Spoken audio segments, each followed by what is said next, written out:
What is up, boyos? It is a Water Buffalo Man here, and we're back for more Dragon Ball Z Dokkan battle. Alright, so we're going to be taking on the new surprise stage, or special battle stage, I guess. The Super Dragon Ball Heroes special battle. There's two stages. There's the Super Dragon Ball Heroes Fighters and Super Dragon Ball Heroes Foes. This is the team I kind of used last time, except for I just swapped this guy in instead of having the Tech Vegeta. So we're going to run with this guy and see how well we do. I ran this once off screen just to test it, honestly, because I was kind of one of those, can I do it without the team? Like with this team, without items? I got pretty close. I wasn't able to no item it entirely. I got really, really close to it, but I couldn't do it because my defense was kind of low. But we're going to try it again with this team now. We're going to attempt to just beat it. We're not attempting to no item it. I tried it off screen, no items, just to see if I could do it. And like I said, I got pretty close, but I wasn't able to do it. So we're just going to try to just beat it this time again, just so I can show you guys on screen how I did it and what team I used. We are, in fact, using a 100% Universe Tree Super Saiyan God Goku.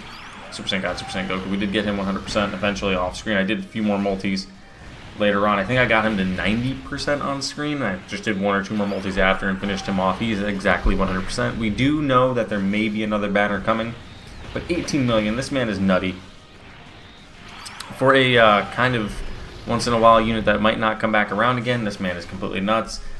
This Super Saiyan God Trunks is probably his best linking partner that I've noticed. There's probably a better one, but out of these two that I have, my Trunks is only 69% as well, so he links really great with the Goku. That's why I run them side by side.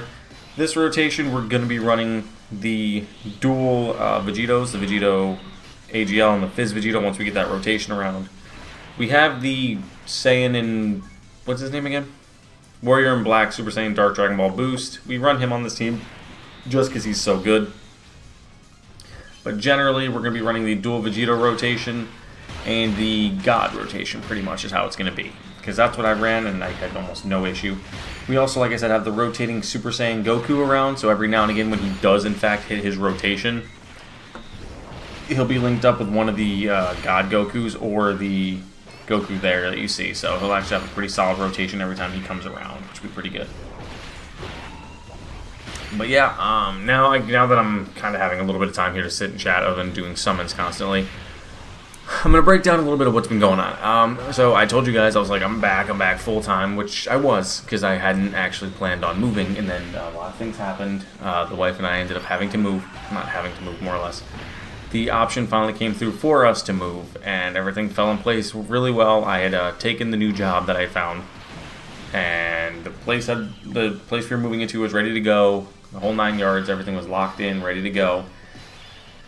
Come to find out that after I had left my one job, gotten ready to move down here, the other job that I was supposed to move to kind of canceled that on me, and I lost that position because it wasn't ready anymore. So we actually didn't get that position. We're going to run Trunks in slot 1. I think he should be okay as long as we don't get supered. If we get super in slot 1, it's probably GG. So we're going to have to run it back. But we're going to leave this Goku in slot 2 just because of the fact that he links really well with this Goku. So run them side by side, get that Kamehameha link. Whew. That took a lot more damage than I thought. We're probably going to end up having to heal next turn. Yep. Okay. So that was kind of a bad choice on my behalf. But, so yeah, we were ready to go. Everything was locked up, ready. We had the apartment lined up, had the job ready to go. Everything was there, and then after I had left the job, about a week later, the apartment complex that we were going to move into, which, mind you, this is like 600 miles, 700 miles from where I was. The wife was already down here at this point. The apartment complex and everything calls and says, hey, we're not ready for another month. We were incorrect. It's going to take this much longer. So it kept pushing us back, and then November 1st comes around. They told me I could move in that day. The job's ready. We're good to go. This is fast forwarding to the point where I left the job up here in where I was. And they told me, yeah, you're good to go. You can come in.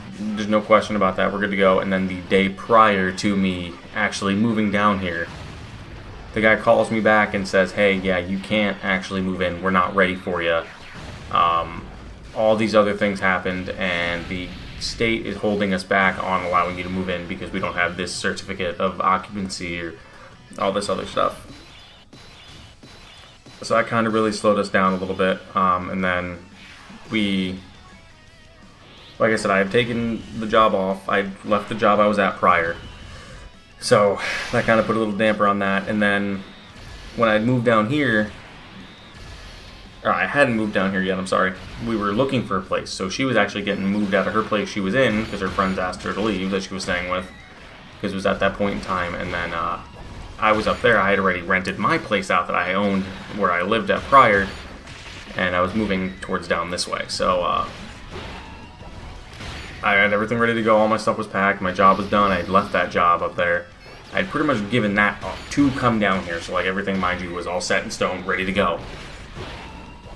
And then, like I said, they postponed it. And then the gentleman called me for the job, for the apartment, about 24 to 48 hours prior to us moving. This is back to November 1st. And he goes, yeah, hey, you can't come down. It won't be ready till December 15th. So, mind you, I had left my job. I had pushed everything off to the side. I had pretty much accepted that I was coming down here and ready to go. So that kind of really slowed down my progress with progressing and doing any Dokkan. And then now that I'm finally down here, it took me about another week and a half. We found this place that we're staying at now, which is a fantastic place. I'm not going to say the name, clearly. But it's a fantastic place. They opened their doors for us really quickly once they found out what was going on and got her and I in here. So I'm very, very grateful about that.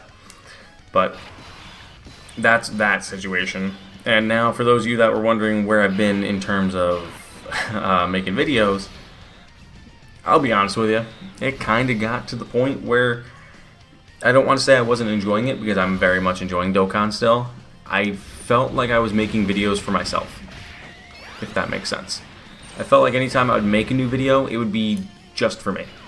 And I'm not trying to knock people that aren't watching the videos. That's not what I'm saying. I was getting like good amount of views, like 15, 20, 30 views.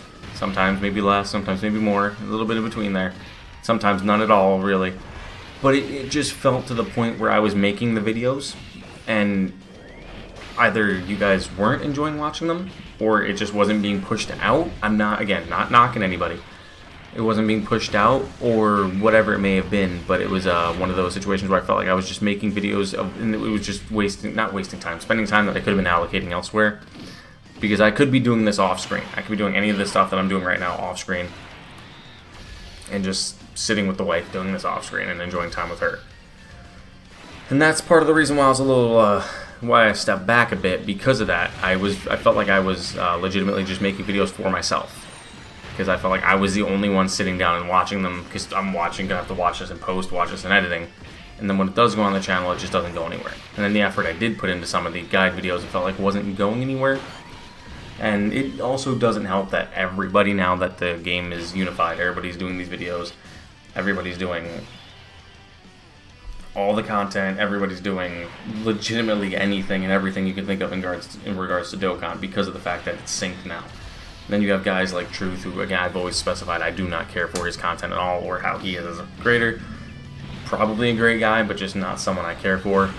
There's a few others I'm not going to name specifically, but he was just the biggest one I could think of right now, that literally is just going to completely dominate the space as a creator because of who he is and how obnoxiously loud he is when he makes his content. That appeases to people, apparently.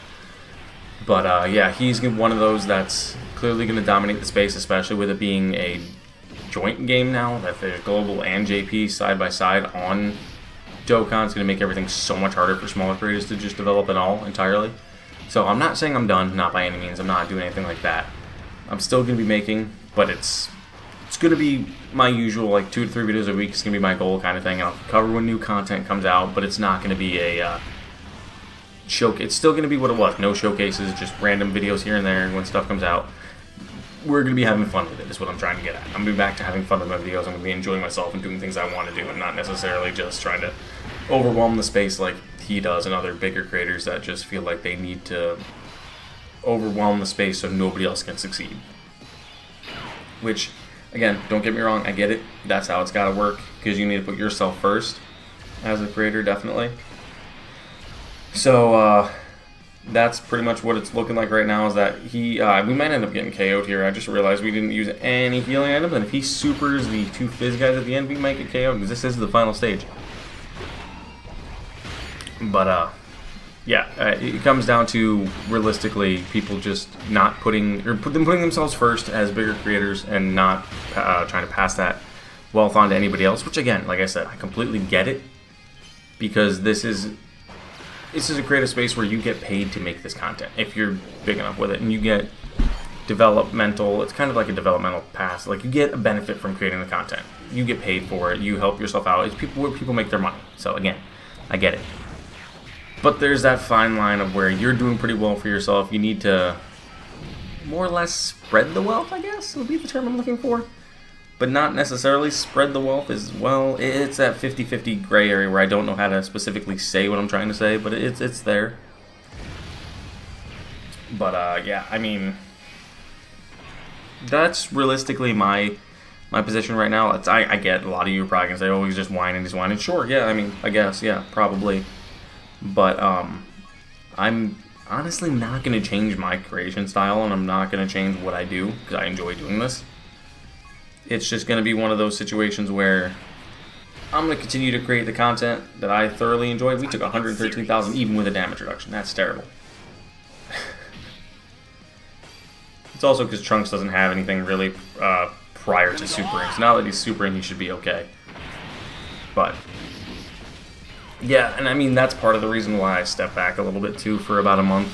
Because I felt like I was making content just for myself, and every time I would make a video, it'd get outshined by a bigger creator or just anybody that makes content.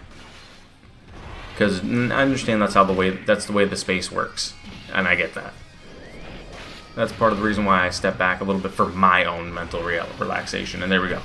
That is how you beat the Super Dragon Ball Heroes Fighters stage. Really easy, not difficult at all.